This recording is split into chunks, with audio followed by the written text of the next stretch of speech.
जय हिंद दोस्तों। 90 शब्द प्रति मिनट डिक्टेशन स्टार्ट। ज्ञानवापी विवाद न्यायिक समाधान की दिशा में अगर बढ़ चला है तो इसका स्वागत होना चाहिए।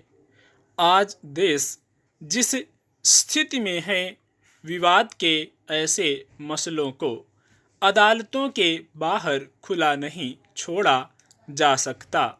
ऐसे मामलों को सबके लिए खोले रखने के अपने बड़े खतरे हैं और ऐसे खतरों से देश पहले भी गुजर चुका है। वाराणसी की जिला अदालत ने सोमवार को ज्ञानवापी में देवताओं की दैनिक पूजा की अनुमति के लिए उपासकों के अनुरोध को चुनौती देने वाली अंजुमन इंतजामिया समिति की याचिका खारिज कर दी। तो यह कोई अचरज की बात नहीं है। इंतजामिया समिति की इच्छा के पालन से ज़्यादा जरूरी है कि अदालत तथ्य देखकर फैसला करे। इस सिलसिले में समिति यह साबित करे कि ज्ञानवापी में कोई पूजा स्थल नहीं है। केवल भावना में बहकर इस मुकदमे को नहीं जीता जा सकता। अकाट्य प्रमाण चाहिए ताकि सवाल उठाने वालों का मुंह बंद किया जा सके। अब आगे जहां इंतजामिया समिति को यह सिद्ध करना होगा कि ज्ञानवापी में श्रृंगार गौरी की उपस्थिति नहीं है, तो वहीं सामने वाले पक्ष को श्रृंगार गौरी की उपस्थिति के प्रमाण पेश करने होंगे। हालांकि ज्ञानवापी के बचाव में इंतजामिया समिति ऊपरी अदालत में अपील करेगी।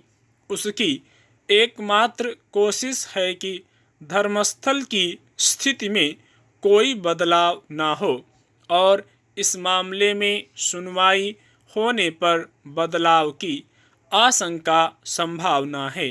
वैसे लोगों में अगर यह संदेश गया कि इंतजामिया समिति सुनवाई से बचना चाहती है, तो इससे उसका पक्ष ही कमजोर होगा। दूसरी ओर समस्या यह है कि सुनवाई को अगर रोका गया तो विवाद बढ़ेगा। यहाँ यह तर्क पेश किया जा सकता है जिसमें धर्मस्थलों की पुरानी स्थिति में किसी तरह की छेड़छाड़ की मनाही है, पर महज इसी आधार पर अब सुनवाई को रोका नहीं जा सकता। अंततः अकाट्य साक्ष्यों की शरण में आना होगा। आस्था के आधार पर ही नहीं, वैज्ञानिक आधार पर भी प्रमाणों की पुष्टि करनी पड़ेगी। एक विकसित देश में प्रमाणों और वैज्ञानिक प्रामाणिकता के साथ ही कदम आगे बढ़ाने चाहिए। किसी भी पक्ष के साथ अन्याय न हो, यह देखना न्यायपालिका का काम है। अदालतों को धर्म के आधार पर नहीं, प्रामाणिकता के आधार पर ही सुनवाई करनी चाहिए। यह मामला काफ़ी संवेदनशील है और तरह तरह के दावे किए जा रहे हैं, लेकिन जिन दावों के पीछे प्रमाण नहीं है, उन पर गौर करना अन्याय को बढ़ावा देने से कम नहीं है। इस मामले में जहां अदालतों को न्याय सुनिश्चित करना चाहिए, वहीं प्रशासन को अमन चैन सुनिश्चित रखना चाहिए। यह प्रशंसा की बात है कि उत्तर प्रदेश में प्रशासन सतर्क है और संवेदनशील स्थानों पर चौकसी बढ़ाई गई है। हमारा संविधान मिलकर चलने की बात करता है, न्याय, समता और निष्पक्षता की बात करता है।